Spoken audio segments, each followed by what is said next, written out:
പാതി നനഞ്ഞ സാരിയിൽ കുടമടക്കി ചുരുട്ടി റസിയ തൻ്റെ ഹോസ്പിറ്റലിലേക്ക് ഓടിക്കയറുമ്പോൾ OP മുറിയിൽ ജനാലിലൂടെ ഡോക്ടർ ചെറുപുഞ്ചിരിയോടെ റസിയെ കാണുന്നുണ്ടായിരുന്നു. ദേഹം അപ്പടി നനഞ്ഞു.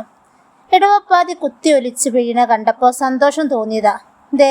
ഇതിപ്പോ ഏതാണ്ട് എനിക്ക് തന്നെ പണി തന്നല്ലോ റബ്ബേ. റസിയ പിറുപിറുത്തുകൊണ്ട് ഡ്രസ്സിംഗ് റൂമിലേക്ക് ഓടിക്കയറി. തൻ്റെ നനഞ്ഞ ബ്ലൗസ് ഊരി വെള്ള സാരിയും വെള്ള ബ്ലൗസും ധരിച്ച് തിടുക്കത്തിൽ OP റൂമിലേക്ക് നടന്നു. റസിയ OP ഡോറിൻ്റെ പതുക്കെ ഡോറ് തട്ടി. Yes coming sir, good morning. ഞാൻ ഇന്ന് കുറച്ച് ലേറ്റായി സർ. ഈ നശിച്ച മഴ കാരണം ആകപ്പാടെ നനഞ്ഞു. എൻ്റെ പൊന്നു റസിയ, മഞ്ഞു പൂക്കുന്ന ഡിസംബറിനേക്കാളും ഈ ജൂണിൽ പെയ്യുന്ന ഇടവപ്പാതി മഴയെ എങ്ങനെ തോന്നി തനിക്ക് നശിച്ച മഴയെന്ന് വിളിക്കാൻ? അല്ല ഡോക്ടറെ, അങ്ങനെയല്ല. എനിക്കും മഴയും പൂത്തു നിൽക്കുന്ന പൂക്കളും കുത്തിയൊലിച്ചു പോകുന്ന ഇടവപ്പാതി മഴയിലെ വെള്ളപ്പാച്ചിലിൽ കടലാസ് തുണി ഒഴുക്കി അവിടെ നിന്നും നേരെ പാടത്തെ വരമ്പിൽ പോയി മഴ കൊണ്ട് രാത്രിയിൽ പനിച്ചു കിടക്കുമ്പോൾ അമ്മയുടെ വഴക്കും കേട്ട് അമ്മയുടെ മടിത്തട്ടിൽ കിടന്നുറങ്ങി. അതൊക്കെ ഇന്നലെ കഴിഞ്ഞ പോലെയുണ്ട് സാർ. ഒത്തിരി ഓർമ്മകൾ സമ്മാനിച്ച ഇടവപ്പാതിയെ എനിക്കും ഇഷ്ടമാണ് ഡോക്ടറെ. പക്ഷേ ഇന്ന് എന്നെ ശരിക്കും ദേഷ്യം പിടിപ്പിച്ചു. റസിയ ഡോക്ടറെ നോക്കി കണ്ണിൽ വെള്ളം നിറച്ചു. പോട്ടെ എൻ്റെ റസിയ, പേഷ്യൻ്റൊന്നും വന്നില്ലല്ലോ. ഈ കൊടുമഴയിൽ നമുക്ക് 2 പേർക്കും OP റൂമിലിരുന്ന് ഇതുപോലുള്ള കൊച്ചു വർത്തമാനം പറഞ്ഞിരിക്കാം.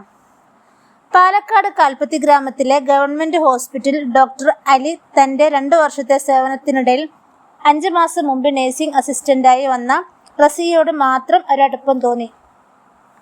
വളരെ സ്നേഹത്തോടെയും ചിലപ്പോൾ ദേഷ്യപ്പെട്ടാൽ പോലും വാത്സല്യത്തോടെ കരഞ്ഞു കലങ്ങിയ റസിയയുടെ കണ്ണുകളിൽ നോക്കി പോട്ടടോ, സ്നേഹം കൊണ്ടല്ലേ എന്ന് പറഞ്ഞ് സമാധാനിപ്പിക്കുമ്പോൾ ഡോക്ടറുടെ മനസ്സിൽ തന്നോടുള്ള അടുപ്പം അവൾക്ക് തോന്നി തുടങ്ങിയിരുന്നു.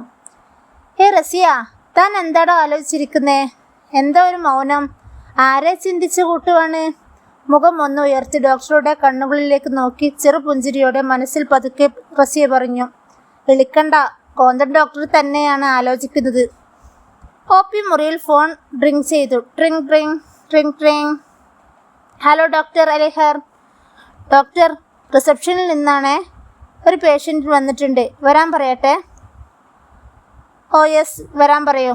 റസിയ, ഒരു പേഷ്യൻ്റ് ഉണ്ട്, സ്റ്റഡി ആവണേ. Okay doctor. അങ്ങനെ മാസങ്ങൾ കടന്നുപോയി. പക്ഷേ ഡോക്ടർ ഉള്ളിൽ ഒതുക്കി വെച്ച സ്നേഹം മാത്രം അയാളുടെ ഹൃദയത്തിൽ മറിഞ്ഞിരുന്നു.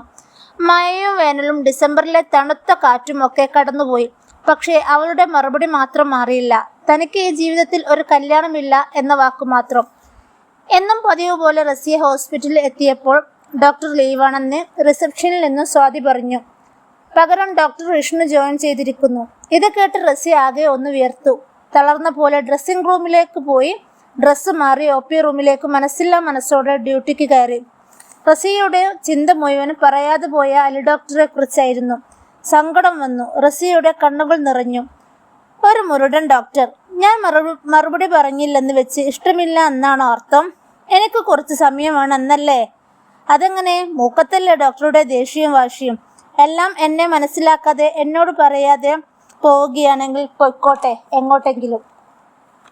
റസിയ ആരും കാണാതെ കണ്ണീർ തുടച്ചു. പകരം വന്ന വിഷ്ണു ഡോക്ടറുമായി തന്നെ സ്വയം പരിചയപ്പെടുത്തിക്കൊണ്ട് ഡ്യൂട്ടി ആരംഭിച്ചു.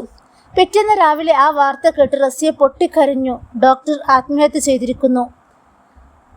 ആരോടും ഒന്നും മിണ്ടാതെ തൻ്റെ വീടിൻ്റെ മുകളിലെ മുറിയിൽ റസിയ ഒരു ഭ്രാന്തിയെപ്പോലെ മുടികൾ പിച്ച് ചീന്തി കട്ടിലിൻ്റെ അരികിൽ നിന്നും തളർന്നു വീണു. അന്ന് രാത്രി റസിയ ഒരു കുറിപ്പ് എഴുതിയിട്ടുണ്ടായിരുന്നു. എടോ മാഷേ, ഇഷ്ടമല്ല എന്ന് ഞാൻ പറഞ്ഞിട്ടേ ഇല്ല. ഇഷ്ടമല്ല എന്ന് തോന്നണ മാതിരി ഈ ഡോക്ടറെ വട്ടുപിടിപ്പിക്കാൻ മിണ്ടാതെ നിന്നിട്ടുണ്ട്. അതൊരു തെറ്റായ കാര്യമാണ്. ഇങ്ങനെയുണ്ടോ ദേഷ്യം? അല്ലെങ്കിൽ തന്നെ എന്നെ കിട്ടിയില്ല എന്ന് വെച്ച് മാഷ് മരിക്കുകയാണോ വേണ്ടത്? എന്നെ അത്രയ്ക്ക് ഇഷ്ടമായിരുന്നോ മാഷിന്? അല്ലെങ്കിൽ ഈ ഗതിയില്ലാത്തവൾക്ക് എന്ത് മഹിമ മാഷയുള്ളേ? മാഷിൻ്റെ പാതിയായി ഞാൻ ഇനി ആത്മാവിൽ ഉണ്ടാവും കേട്ടോ, ഇയാളുടെ റൂഹിൻ്റെ പാതിയായി. അന്ന് രാവിലെ റസിയയും അന്ന് ഉണർന്നില്ല. ഈ കഥ നിങ്ങൾക്ക് ഇഷ്ടപ്പെട്ടതാണെങ്കിൽ ലൈക്ക് ചെയ്യുക, ഷെയർ ചെയ്യുക. വീഡിയോ ആദ്യമായിട്ട് കാണുന്നവരാണെങ്കിൽ സബ്സ്ക്രൈബ് ചെയ്യുക. ഇൻഷാ അല്ലാഹ് അടുത്ത സ്റ്റോറിയായിട്ട് വീണ്ടും കാണാം. അതുവരേക്കും ടേക്ക് കെയർ. Bye bye. അസ്സലാമു അലൈക്കും.